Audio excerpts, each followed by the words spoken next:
Bienvenidos a Docencia Creativa, un espacio para la innovación y el cambio educativo. El día de hoy tenemos una entrevista muy interesante sobre Vygotsky en la empresa, un tema poco explorado, poco desarrollado, dado que Vygotsky se conoce más en el ámbito educativo. Particularizaremos específicamente en las aplicaciones de la teoría sociocultural en las organizaciones y por obvias razones me complace tener a este invitado, el doctor Hugo Armando Brito Rivera. Profesor, bienvenido a esta actividad, esta entrevista. Hola, muchas gracias, un gusto participar. Bueno, pues ya lo mencionaba hace un rato, el doctor Hugo Armando Brito Rivera es egresado de la Universidad de Roma, La Sapienza, el área también de estudios socioculturales. Y bueno, el día de hoy hemos pensado en contribuir nuevamente a la formación de los estudiantes de psicología de la Universidad Nacional Autónoma de México, pero también de toda Latinoamérica, de Iberoamérica, a quien le pueda resultar importante este eh, contenido, pues por favor que le den like, que puedan difundirlo con los interesados en otras instituciones y en otros contextos. Y pues bueno, como lo mencionaba en la introducción, el día de hoy vamos a hablar de este tema sobre las aplicaciones de la teoría sociocultural en las organizaciones. Y bueno, creo que sería un buen motivo para comenzar esta charla. ¿Nos pudieras comentar un poco de tu contacto biográfico con la obra de Vygotsky? Sí, claro, con gusto. Yo creo que en la biografía o la forma en que cada quien entra en contacto con Vygotsky también tiene mucho que ver con cómo se ocupa después. En mi caso particular, yo en la licenciatura estudié psicología social, pero nunca leí nada de Vygotsky, y esto lo empecé a leer hasta el doctorado. Estamos hablando de que yo hice la licenciatura entre el 2000 y 2004. Nada leí ahí, la licenciatura en psicología social. No se mencionaba a Vygotsky, curiosamente. Cuando llegué en 2010 al programa de doctorado en psicología de la interacción, ahí leí por primera vez a Vygotsky y fue una revelación para mí, Ya, ya, ya. porque Mira, ahí, y disculpa que te interrumpa, una mención importante es que definitivamente a Vygotsky se entra mal, se entra tarde o definitivamente no se entra. Y esto me gustaría puntualizarlo porque justamente coincide lo que estás diciendo con esta mención de que desafortunadamente Vygotsky todavía sigue siendo como una especie de fantasma, como de teoría periférica, obscura, a la que no se llega de manera sistemática o hasta diría escolarizada, ¿no? O sea, de repente hay una serie de mitos y esto me gustaría subrayarlo porque tiene el objetivo esta serie de entrevistas con especialistas al respecto de distintos ámbitos y perspectivas de la teoría sociocultural, pues poder hacer esta como iniciación o introducción al autor de una manera un poco más vivencial y bueno, aprovechando en este caso la experiencia que nos estabas contando. sí, estoy muy de acuerdo porque yo podría no haber entrado al tema de Vygotsky de no ser precisamente por el contacto que tuve en el doctorado en lo particular. Y estoy muy de acuerdo en que Vygotsky tiene una representación mucho más cercana al campo educativo, pero tiene unos usos muy interesantes en el ámbito de los contextos laborales de las organizaciones, Ujú. y aún inclusive hay trabajo terapéutico basado en la teoría de Vygotsky. Pero bueno, decía que cuando llegué en el 2010 a Roma, el doctorado fue en psicología de la interacción. Ya. En la psicología social, la interacción pues tiene que ver con George Mead, y desde ahí se habla de cómo la interacción produce lo social, a través de la interacción se articula lo social, ¿no? La identidad, etcétera. y leíamos a Mead, pero bien podríamos haber leído entonces a Vygotsky, porque está más que señalado los puntos de coincidencia, las similitudes entre uno y otro, sobre todo para al momento de explicar, por ejemplo, el rol del juego, la interacción entre los niños, para formar la identidad o el pensamiento, y para hablar, pues, digamos, grosso modo, de cómo se estructura eso que llamamos lo social. Bueno, pues entonces yo comencé a ver que en ese doctorado, que no tenía ciertamente una orientación educativa, Vygotsky era utilizado de manera muy amplia. Y entonces, pues mira, lo primero que leí fue este libro, el desarrollo de los procesos psicológicos superiores, Y en ahí, ese ahí, entonces. ahí permíteme interrumpirte un poco, porque justamente ese libro es de acceso muy común, inclusive aquí en México hay una librería que se llama Gandhi, y es el libro que te encuentras, porque te lo encuentras de Vygotsky. Y yo recuerdo también que lo leí allá en la Facultad de Estudios Superiores Zaragoza, y sí es un libro clásico en la entrada de Vygotsky, ¿no? Digamos como que el marketing vygotskiano es el de uso común. Sí, sobre todo en este texto es donde viene el concepto de zona de desarrollo próximo Ujú. y donde se da atención precisamente a cómo aquello que inclusive así cobra protagonismo desde una perspectiva cognitivista, la atención, la memoria, son en realidad procesos que ya se articulan desde lo social o desde la cultura. Bueno, pues resultó que en el doctorado en el que participé, Vygotsky era utilizado en relación al contexto laboral, en No, relación a los grupos en el trabajo, a la interacción entre adultos en situaciones de trabajo y a procesos de participación y de aprendizaje en el trabajo. Para mí eso fue como un shock, porque yo venía de esta representación de un Vygotsky que solo se ocupaba para la educación.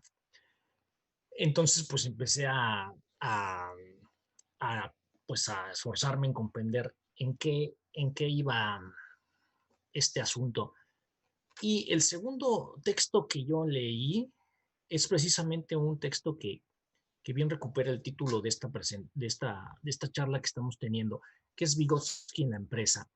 Y me estoy refiriendo a un trabajo de 1996 de una investigadora italiana que se llama Cristina Zucchermaglio, que se llama precisamente en italiano Vygotsky in Azienda, que la traducción literal es esta, Vygotsky en la empresa.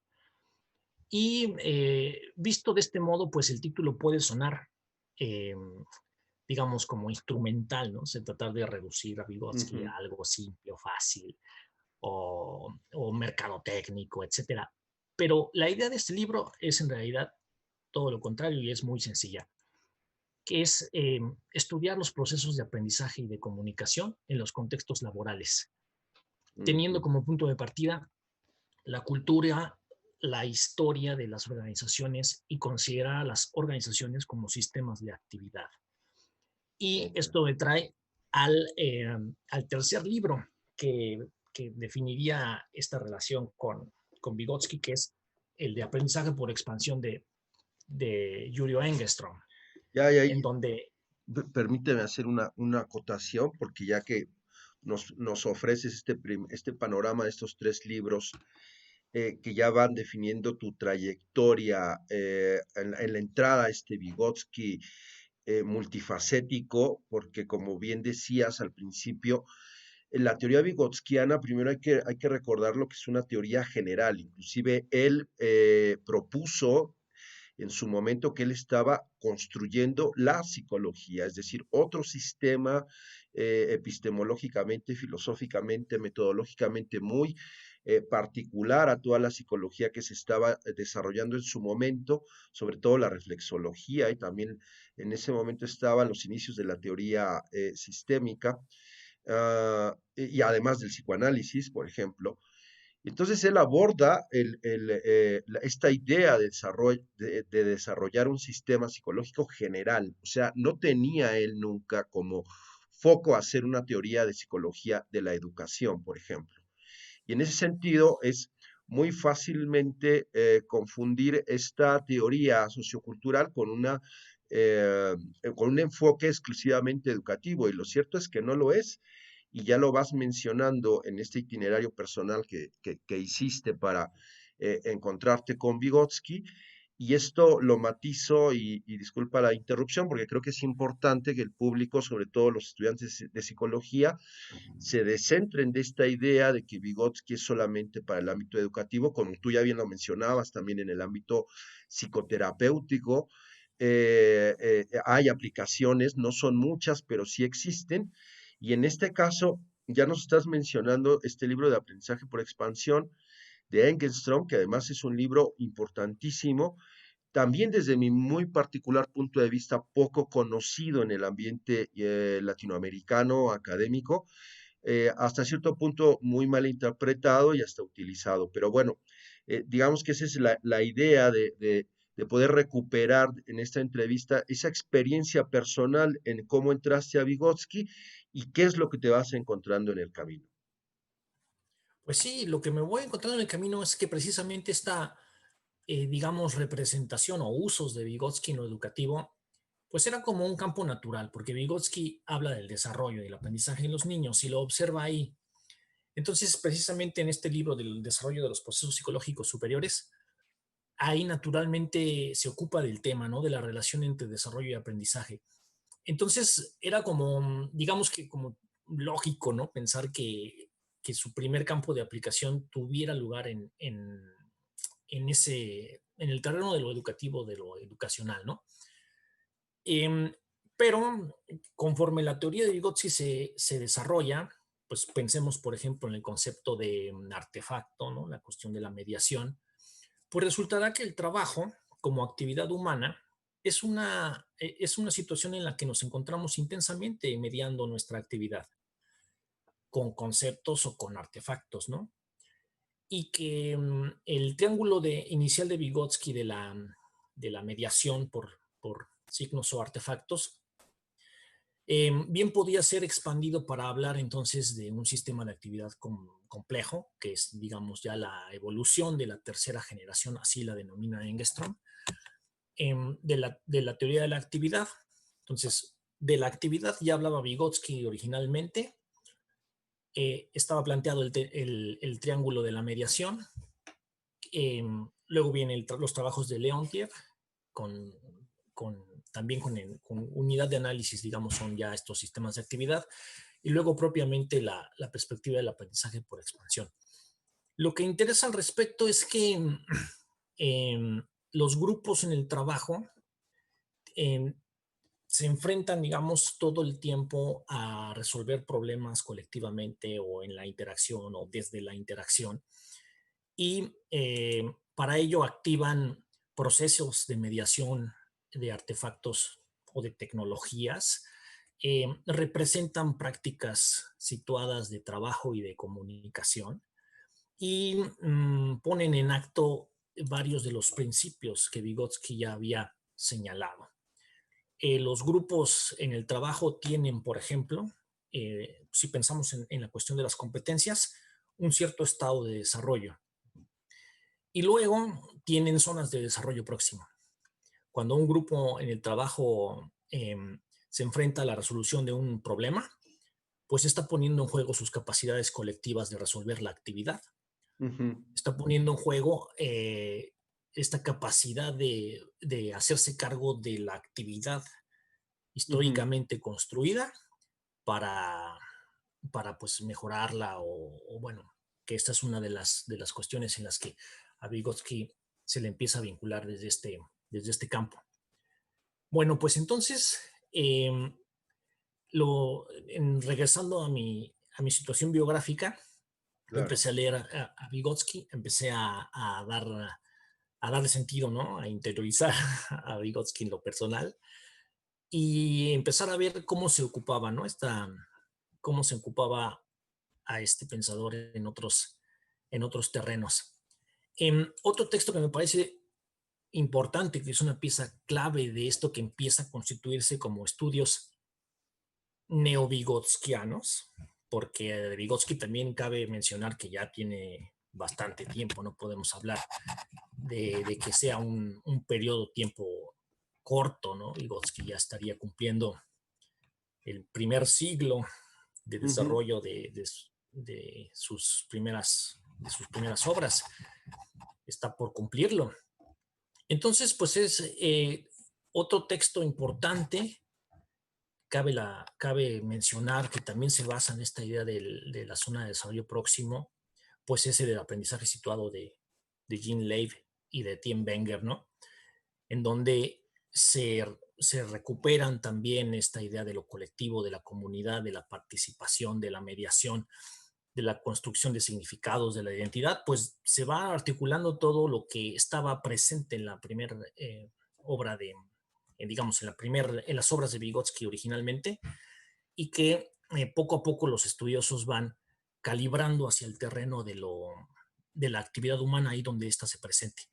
En el libro de participación periférica legitimada o aprendizaje situado de Leib y Wenger, pues no se habla de escuelas, ¿no? Se recuperan precisamente contextos auténticos, de actividad auténtica, de práctica cotidiana, donde se puede ver la aplicación de lo vigotskiano, ¿no? Si volvemos a pensar en cómo un novicio, que es uno Ujú. de los tópicos más eh, importantes de este último libro, cómo un novicio accede hacia el centro de una práctica y con este articula o forma parte de una actividad colectiva estructurada colectivamente, o sea, no solo es colectiva, sino que se estructura y da pie a este desarrollo eh, grupal. Bueno, pues esto tiene que ver con, con hacerse la pregunta una y otra vez de cómo se aprende en los sistemas de actividad. Entonces, una de los ejes del programa de doctorado era precisamente estudiar eso, estudiar el aprendizaje en los sistemas de actividad laboral. Esta es una primera manera de comprender el uso de Vygotsky en la empresa, porque en la empresa se aprende. Hay un proceso, por ejemplo, de aprendizaje situado que después desarrollará Wenger con la idea de las comunidades de práctica, en donde todos aquellos que hemos entrado a un trabajo nos reconocemos como esos novicios que hacen una trayectoria participativa desde esta metáfora de la periferia hacia un centro Ujú. determinado de la práctica y se aprende con los demás y en la interacción con los demás. Claro. Entonces, pues el primer nivel es ese, el de comprender cómo sucede el aprendizaje en los lugares de trabajo. Y por eso es que es la aplicación de Vygotsky ahí donde la actividad tiene lugar. Luego ya desde la idea de aprendizaje expansivo se derivarán algunas metodologías para no solamente para estudiar cómo los sistemas de actividad se transforman, sino cómo hacer para que grupos en el trabajo puedan resolver tensiones históricamente consolidadas. Pero bueno, no sé Sí, mira, en qué más podría dar. esa parte, ahorita me quedaba pensando en cómo proveerle a los estudiantes de un ejemplo, pues, concreto para que de por sí esto ya les ha causado mucha turbulencia, mucha crisis, porque la teoría sociocultural rompe, es muy disruptiva, sobre todo si se viene de una tradición cognitivo-conductual y además de neurociencias también con esta perspectiva cognitivo-conductual. En ese sentido, comprendo sobremanera que los alumnos cuando aterrizan en esta teoría sociocultural, muchas cosas eh, ese esquema previo se empieza a reconfigurar. Entonces, en ese sentido, me quedaba pensando primero lo que vamos rescatando en tus intervenciones. Primero, número uno, ¿cómo entras tú a Vygotsky?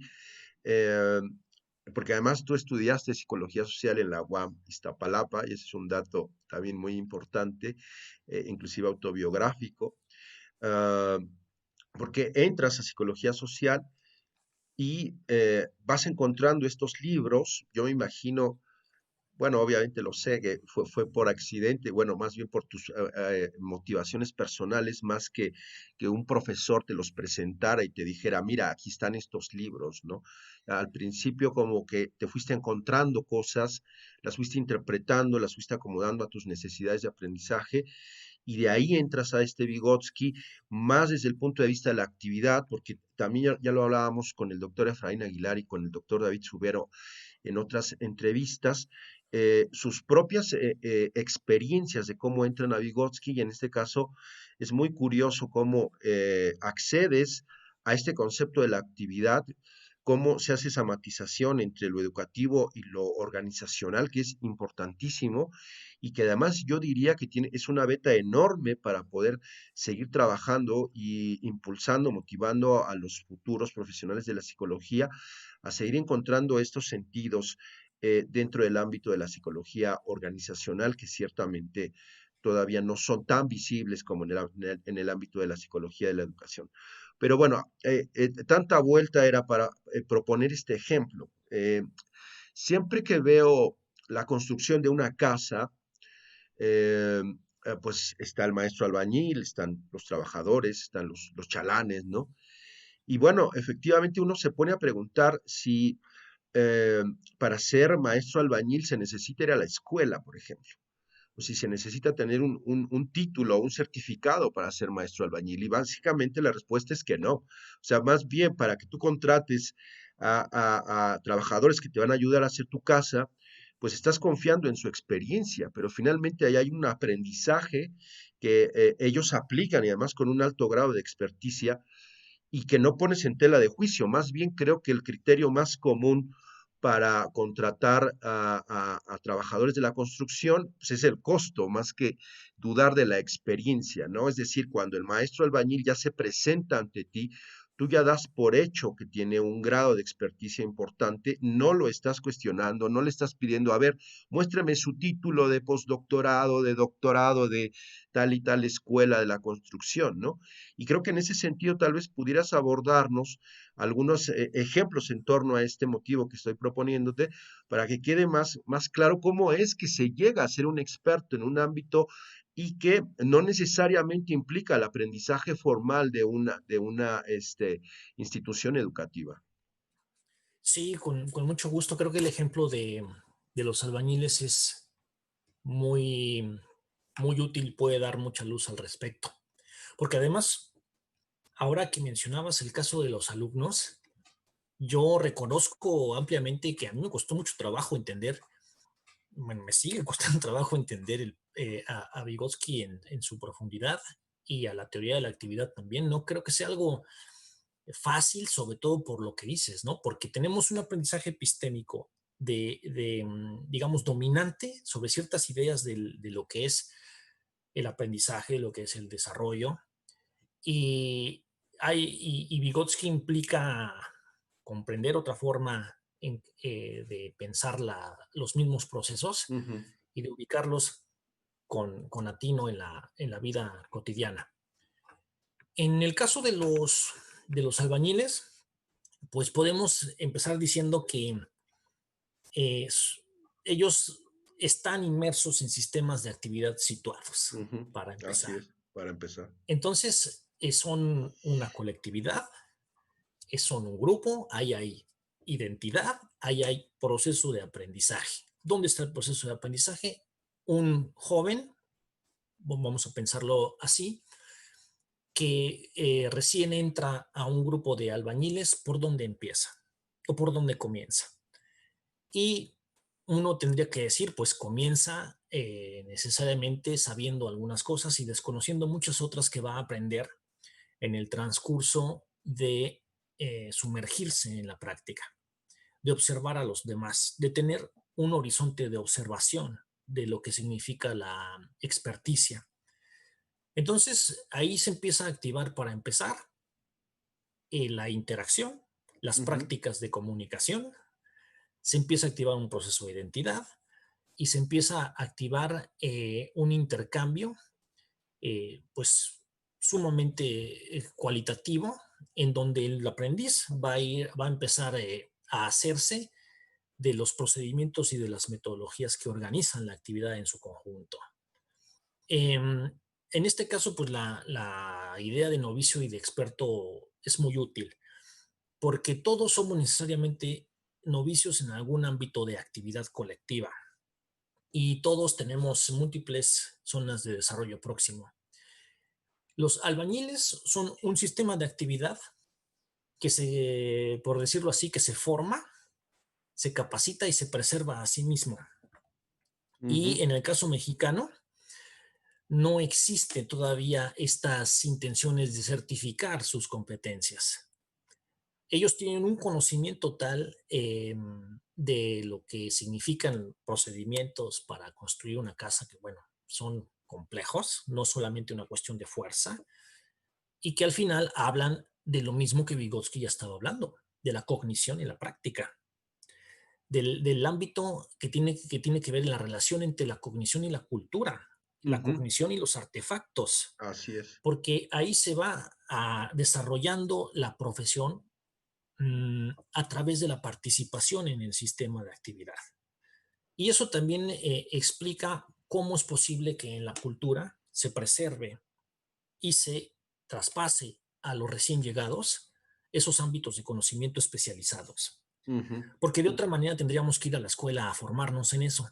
Pero ya se ha dicho desde el punto de vista de la teoría sociocultural que las escuelas tienen precisamente sus fallos porque provienen de un modelo en donde se ha desprovisto al aprendizaje de su condición de autenticidad, ya. porque lo que aprenden los albañiles en la obra no se les olvida, Y sí, porque no pasa a ser algo. realmente tiene un sentido, una carga en la resolución de sus necesidades más personales y familiares. eh, y están constantemente poniéndolo en marcha, en práctica, están en el escenario real. Y lo que ocurre en los contextos educativos formales, sobre todo en el ámbito universitario, es que cuando se habla de práctica, por ejemplo, esa práctica está muy distante, está como en un lugar extraño, allá afuera, muy lejano. Se habla del mito de la práctica, de la intervención, por ejemplo, de los psicólogos, pero esos escenarios de práctica a veces construidos a fuerza o a modo en algún espacio de la misma universidad, un espacio curricular me estoy refiriendo, no responden definitivamente a las tantas condiciones que tienen los contextos de práctica situados, los contextos de práctica reales, ¿no? Y en este caso, en el ejemplo de los trabajadores de la construcción, de los albañiles, además están movilizando un montón de emociones adentro, porque definitivamente si no construyen, no tienen una efectividad, van a fracasar en el logro de la obtención de ingresos económicos, por ejemplo. Además de estos procesos de identidad, que además son muy curiosos porque si tú te acercas a una construcción, vas a ver una serie de objetos, de símbolos dentro de la experiencia de esta profesión. Por ejemplo, en el caso de México, el famoso cemento Cruz Azul y cómo ese cemento es muy importante para los albañiles, les da un sentido de identidad que hasta traen su propia camiseta con el logotipo de Cruz Azul, etcétera, ¿no? Y Sí, que, y hay ajá, perdón Luis, pero es sí, que hay otros elementos que son muy vigotskianos y que forman parte de esta actividad, porque ahora que mencionabas lo del cemento Cruz Azul, y esto es cómo la actividad se soporta desde estas, digamos, símbolos o emociones que orientan la actividad desde ujú, abajo. Pero si estudiáramos una obra, bueno, una obra, en este caso me refiero a la obra que están haciendo los albañiles, veríamos que ellos, para realizar la actividad, no sacan ningún pizarrón, exactamente, no así es. ocupan ninguna explicación desde el punto de vista, pues, academicista. No están Pero sin invitando a un embargo, conferencista que les explique cómo hacer una columna, ¿no? sí, no, nadie se los explicó, pero sin embargo cuentan, al momento de realizar la actividad, cuentan entre ellos muchas historias. Así es. Hay un andamiaje narrativo, Cuando ellos están haciendo la obra, hay una serie de componentes que normalmente se excluyen, por ejemplo, del salón de clases, ¿no? Trabajan Ujú. escuchando música, trabajan activando el sentido de su identidad a través de un sinfín de narraciones y de lenguaje que ocupan dentro de la obra como sistema de actividad. Esto ya nos permite responder por qué es Vygotsky en la empresa. Porque en este Así es. caso, pues, no vamos a pensar que la empresa solamente es cuando estamos hablando de una marca, ¿no? La empresa Coca-Cola, ¿no? Estamos hablando de una empresa como un sistema de actividad laboral estructurado, y la de los albañiles es una empresa, es un sistema de actividad Ujú. situado. Ahora ya podemos refinarlo y empezar a hablar de otros sistemas de actividad que también tienen su propia complejidad, como podría ser un hospital. Y empezamos a ver los estudios neovigotskianos, cómo se van incorporando al estudio de lo laboral. Hay un estudio muy famoso de Julián Orr. Él estudia trabajadores que reparan máquinas fotocopiadoras, hace una etnografía sobre ellos y descubre que mientras reparan las máquinas fotocopiadoras, estos empleados se cuentan historias de guerra entre ellos. Lo importante de estas historias que se cuentan es que a través de la historia que se están contando para reparar la máquina, llevan a término la actividad de lo que están haciendo. Ujú. En la educación, se ha despojado de los componentes que articulan el sentido y el motivo de la actividad de aprender.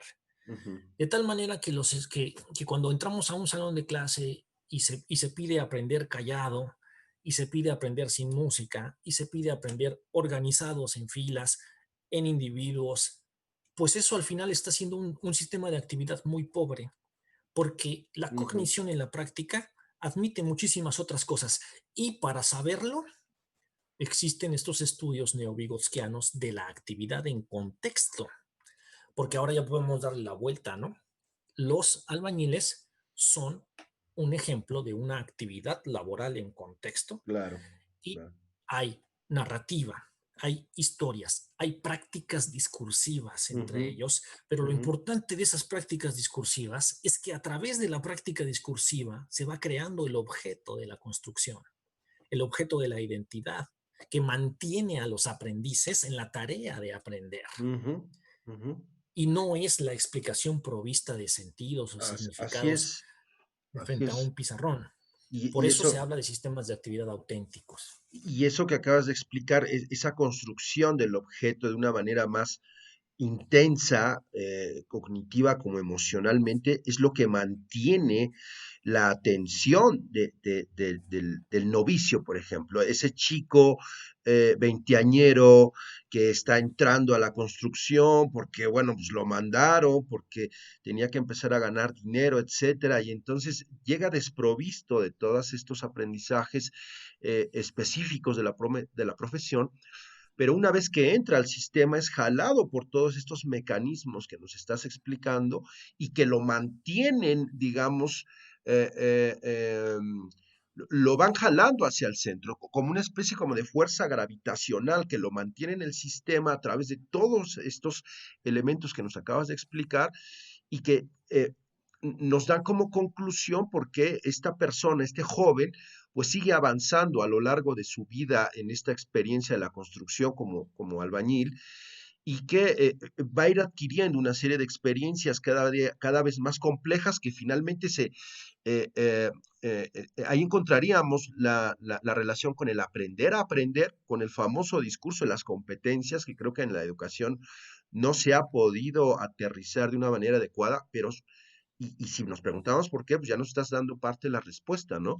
Porque lo que se hace en la escuela está desprovisto de tantos sentidos, pero que finalmente, en el caso del albañil, de este joven que se acerca, que empieza a crecer profesionalmente en su identidad y en muchos otros elementos, pues es retenido por todos estos mecanismos que lo llevan hacia el centro y que lo hacen a aprender, porque además no hay un manual que ellos saquen para decir, a ver, ¿cómo resolvemos el problema de la trave y los anillos y la mezcla? O sea, ellos lo van resolviendo sobre la marcha y no tienen que recurrir a este tipo de contenidos en los que estamos basados todo el tiempo en los ámbitos escolarizados y que, bueno, dejan a veces mucho que desear, ¿no? Sí, dejan mucho que desear, pero sin embargo, a lo mejor ahorita podríamos empezar a hablar que, bueno, la pregunta que se hicieron estos estudiosos, porque además estamos hablando de que la orientación de los usos de Vygotsky en la práctica ya son viejos, ¿eh? O sea, estamos hablando de estudios de los años, de fines de los años 80. El libro de Engström es del 87 Ujú. y cuando enfoca el tema de los sistemas de actividad laboral y organizacionales, forma parte de bueno, ellos en inglés llaman un giro, ¿no? El giro hacia la cognición eh, situada, hacia el tema de la cognición en el contexto, hacia, hacia el estudio de los procesos psicológicos en el lugar donde suceden y no fuera de estos. Y desde ahí ya se preguntaban, bueno, si estos sistemas de actividad son tan, por ejemplo, el de los albañiles, son tan eficaces, porque Ujú. los aprendices aprenden muy bien y Así es. además también están aprendiendo a aprender dentro del marco de la actividad dada. Luego viene la pregunta de qué hacemos con las escuelas, porque se trataría de reducir el asunto a una especie de pragmaticidad, de aprendizaje simplemente práctico, donde no hubiera Exacto. eh, una formación, digamos, más profunda, teórica, etcétera. Esto lo podemos ahorita dejar pendiente para ver si en la parte final lo abordamos. Pero en principio cabe, digamos, de mi parte concluir que este título de Vygotsky en la empresa no tiene necesariamente una interpretación instrumental, digamos, en el uso de en donde ahora las empresas en su sentido de como un término sofisticado, ahora explotan a Vygotsky, ¿no? Para productividad o calidad o integración o motivación, ¿no? Porque podría parecer eso. No, en realidad el título es provocador, como en la misma obra de Zuckermalio, ¿no? De Vygotsky en la empresa. El título es provocador porque en realidad no está diciendo eso, no está diciendo usemos a Vygotsky para aumentar la calidad de la producción. Está diciendo usemos a Vygotsky para comprender los sistemas de actividad laboral, donde Ujú. sucede la cognición y la práctica, donde sucede la identidad, donde sucede la articulación del aprendizaje, así como Vygotsky lo venía ya señalando. Y un ejemplo es el que estamos desarrollando ahorita. Si logramos desplazar el uso, digamos, enfático de Vygotsky en lo educativo, en los salones de clase, con niños chiquitos que están aprendiendo algo y que están desarrollando. Sí, ahí lo podemos observar, pero también lo podemos observar y entonces hay que sacar a Vygotsky de ese contexto predominante Ujú. para Ujú. empezar a ubicar una realidad sociocultural que es mucho más extensa. Así Y es. en este sentido, esa realidad sociocultural nos lleva a pensar que Vygotsky en la empresa quiere decir Vygotsky en aquellos lugares donde hay actividad humana, estructuradas históricamente, estructurada colectivamente, en donde se pone en juego muchas de las cosas que se había mencionado. Como la zona de desarrollo próximo, pues no es una zona de desarrollo próximo solo en lo educativo, sino también en lo Ujú. laboral. Em, y pues bueno, para mí la conclusión importante de esta parte de nuestra conversación es que hay una realidad que observar a través de Vygotsky y de comprender y es funcional. El caso de la obra de los albañiles nos hace pensar cuán diferente es ese contexto de aprendizaje y cuán difícil puede llegar a hacer aprender a alguien o aprender en esos sistemas de actividad. Nos da otra dimensión del aprendizaje porque aprender a ser albañil va a suceder en un intricado, en una intrincada red de tensiones, de ser Ujú. aceptado, de que el experto, en este caso el maestro albañil, bueno, es una profesión este, también mediada por la cuestión de género, son mayormente hombres. El maestro albañil no siempre va a ser muy generoso con el novicio, le va a poner muchas pruebas, porque esos nodos de conocimiento especializado no siempre se comparten. Ya lo decía también Ujú, Vygotsky, depende del horizonte de observación que se permita al novicio para que el novicio pueda llegar a ver más allá. Pero resulta que en la realidad, bueno, lo que llamamos así, la realidad de la cultura cotidiana, ujú, no todos los sistemas de actividad son fáciles para los aprendices. claro. Requieren pasar por un entramado muy complicado a veces eh, para que el novicio llegue a hacerse de un camino para desarrollarse este campo de conocimiento que está ahí, pero al que hay que llegar en algún momento de la trayectoria como aprendiz en la participación. Y esto no va a ser fácil. En la mayoría de los casos requiere de una intensa negociación de significados y sobre todo de regulación también del aprendiz para llegar a ser aceptado. Y por eso es que esta idea del aprender convirtiéndose es tan Mm, interesante y viene de Vygotsky, ya, ya, ya. porque mientras estamos aprendiendo nos estamos convirtiendo en otra cosa. Y uno podría decir, yo podría decir ahorita, no, no soy albañil, pero en la medida en que me metiera a ese sistema de actividad, en la medida en que lo voy aprendiendo, me voy convirtiendo en eso. Ujú, Y uno podría decir que desde afuera no me ha cambiado nada, pero es que precisamente el aprendizaje vigotskiano es eso, el aprender convirtiéndose, el construir aquello que hoy no existe, pero que a través de sistemas de actividad y de esta relación de la cognición de las habilidades con tareas que tienen mucho sentido, que deberían tener mucho sentido, pues entonces empieza a activar un proceso de transformación de la persona hasta que con el conocimiento y con el aprendizaje, pues entonces ya se integra el conocimiento a profundidad. Y eso es de lo que se está hablando cuando se habla del Vygotsky en la empresa. bien, Ahora, para terminar, después habrá, con el caso de Engstrom, sí habrá ya un uso aplicativo de Vygotsky para ayudar a grupos en el trabajo, a organizaciones, para mejorar sus prácticas. Y habrán metodologías vigotskianas para eso. Eh, y eso es como una segunda parte del asunto. ujú, Con esto ya estaríamos hablando particularmente del método del laboratorio de cambio, donde se aplica el principio de doble estimulación de Vygotsky para la resolución de tensiones históricas a las que se enfrentan grupos en el trabajo, y ahí se aplican los principios vigotskianos para ayudar a ese grupo de profesionales a resolver problemas de su práctica.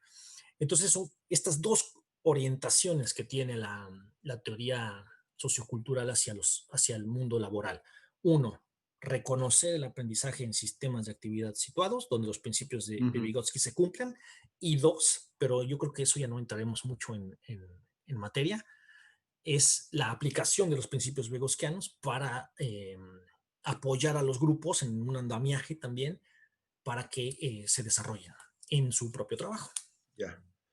Pues mira, lamentablemente el tiempo se nos ha agotado. Yo creo que apenas se están delineando, identificando muchísimas motivos para seguir con una segunda entrevista, sobre todo en el ámbito ya más educativo, porque ahora estamos hablando de las organizaciones, pero en algún momento hablábamos de abordar esta competencia del aprender a aprender y que nos pudieras compartir tu experiencia también en ese sentido, pero haciendo esta distinción con lo que acabas de abordar el día de hoy, pues se me hace muy importante para que nuestros estudiantes de psicología y aquellos que están entrando al ámbito educativo, pues puedan tener estas bases, que justamente el objetivo de generar estos contenidos, estos videos, es un poco como en el ámbito de la construcción con los maestros albañiles, ir jalando a nuestros estudiantes también hacia el centro e ir poniéndolos en contacto con los expertos eh, en las diferentes escenarios y facetas de Vygotsky. Pues bueno, te agradezco también por segundas y obvias razones tu participación en el video. Y no sé si te quieres despedir con algo o algún mensaje para nuestros muchachos en este contexto también de pandemia que estamos viviendo. Pues sí, yo creo que me gustaría despedirme mencionando dos cosas, ¿no? Una, que Vygotsky, eh, bueno, para mí no ha sido nada fácil, y que aún me encuentro calibrando ideas y ya como ya se ve organizando un discurso coherente, ¿no? Al respecto. Eh, que todo depende de dónde nos posicionemos. A Vygotsky se le ha hecho, se le ha trabajado mucho más en el sentido de lo laboral o de lo organizacional en otros contextos culturales. En Estados Unidos hay muchas investigaciones al respecto y en Europa también. En Latinoamérica se ha hecho menos, pero ahí va, poquito a poco. Esto es importante, ¿no? No pensar que pues, ya lo que se dice de Vygotsky, por ejemplo, en México, pues eso sería todo. No, hay como muchas comunidades de investigadores que se han eh, volcado a eso, se han hecho usos e interpretaciones de Vygotsky muy amplias y que bastaría encontrarlas, ¿no? Para ver lo que se hace al respecto. Y ahora respecto a los tiempos actuales, es muy prometedor el enfoque de la teoría de la actividad para empezar a crear aquello de lo que no somos capaces hoy. Y eso es otra vez la zona de desarrollo próximo y el aprendizaje por expansión. El contexto de la crisis y la pandemia nos confronta con aquello que hoy no somos capaces de hacer, pero que podemos resolver colectivamente. Ujú, Y que más que un discurso de temor o de miedo, invitaría a pensar que las colectividades humanas, los núcleos de actividad humanas, tienen ahora diversas tensiones o crisis, bueno, que a partir de la crisis, tensiones que resolver. Y estas tensiones, como lo señala la tercera generación de la teoría de la actividad, son exquisitamente colectivas. La solución no puede tender hacia lo individual. Y como sociedades o como organizaciones en lo particular, eh, pues la zona de desarrollo próximo está ahí, ¿no? ujú. Es una cuestión que tiene mucho sentido y que esta situación se puede resolver en la medida en que las personas pongan en acto y resuelvan los problemas que tienen en la interacción, en la negociación de significados, en la construcción de lo que todavía, como parafraseando a Engstrom, eh, eh, para construir lo que todavía no existe. Es que eso es lo que yo interpreto, ¿no? En relación a la zona de desarrollo próximo y Engstrom lo menciona así, ¿no? Bueno, pues eso sería todo de mi parte y pues muchas gracias por la invitación. Bueno, gracias a ti. Pues eso ha sido todo por esta temática del día de hoy. Les agradecemos mucho su atención. Por favor, si el contenido les parece importante, lo pueden recomendar y denle un like en esta lógica del YouTube, haciendo un híbrido YouTube bigotskiano. Pues nos despedimos y hasta la próxima. Que estén muy bien.